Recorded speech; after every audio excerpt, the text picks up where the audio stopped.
I can, but I don't want to be the only one who will respond to this question because it is a very important one. What I discover, it's you have really some very huge different attitude if you compare FDA, EMA, and Japan. One of our meeting 1 year ago, something like that, in London, was very interesting because we were looking at risk in such way that we were really able to kill some of the potential project by increasing the protection. We are a little bit paranoid in general about nanotechnology. But the European attitude was not really proactive, I should say. We are very scared, and mainly in France. The government has tried to involve the population to discuss about risk of nano, the acceptance of nano, and it was certainly a mistake because this discussion has been really badly well handled, and the result was that the government was really scared about the attitude of the population. But curiously, at this meeting, the representative of the FDA just take the micro and explain that the FDA quickly commit to do not commit. Because they do consider that there is a huge market behind that, and for them it will be very sad to put some very constraintful barriers if it kills since the beginning the opportunity to develop nanoparticle applied to medicine. And the Japan was very pragmatic, as it has been mentioned by Laurent. Nano, it's small. So the attitude of the Japanese drug agency was just to say that we need, of course, to take in consideration the specificity of nano, put in place the adequate tox package, and move forward. But why should we put something very constraintful when this field of nano is very diverse, from carbon nanotube to microlipid?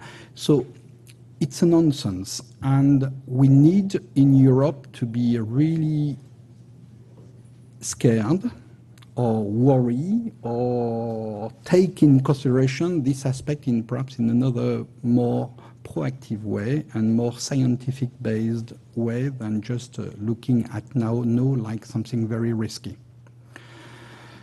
Perhaps, and I go back to perhaps the question which has been asked a few minutes ago, and you mentioned the regulatory.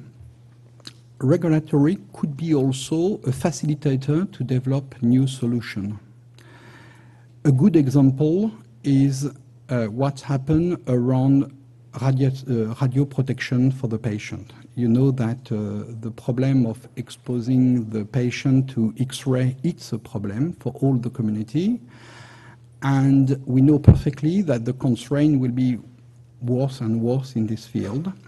So nano, and I go back to what I mentioned, we need to find the specific positioning for certain of these solutions, and some of them are absolutely fantastic. One of them could be the contrast agent for X-ray, because thanks to this type of particle, we can even decrease by 50% the dose of the exposition to the patient. So I do consider that the regulatory can be a facilitator, can be also a way to move forward in certain specific application, but I do believe that the American Drug Agency and the Japanese Drug Agency are much more concerned by the opportunity associated to the nano than the Europe.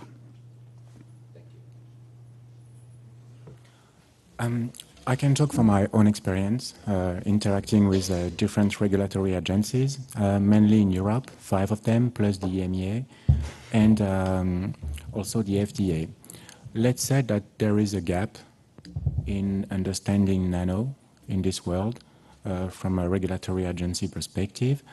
It's not being more competent in one side than the other. It's just a matter of handling object since long time versus handling object for the first time.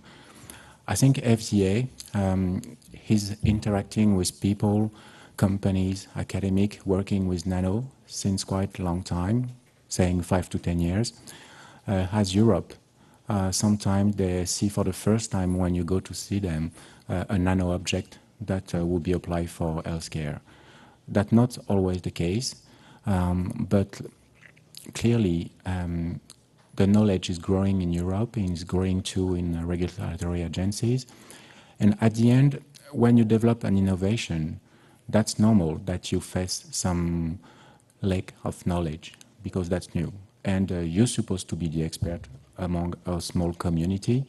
And you have to educate not only the people, not only the medical doctors, but also the agencies that are part of the stakeholders.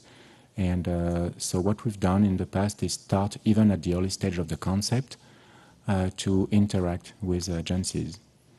And just to mention one thing, the first meeting I had with the EMEA was 9 years ago to present the concept.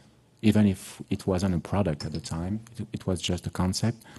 And I went there and they say, we brought our expert in nanoparticle.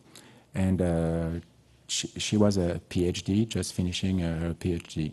So this is a new technology and it needs time to build expertise as any innovation.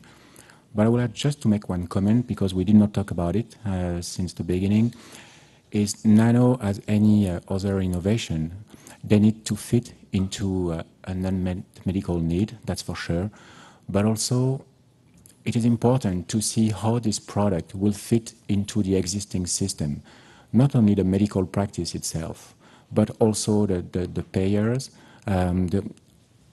Let's say that you develop something that will cure a patient.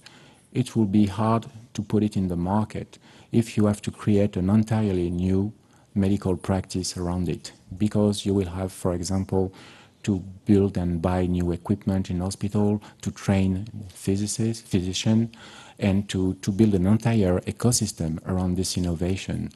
And I'm pretty sure that if you're looking on shelves of big company and small company, there is a lot of good product in terms of answering unmet medical need, but that cannot be developed because they will never fit into the existing healthcare system.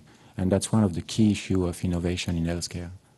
Sometimes even more, even bigger than the technology itself.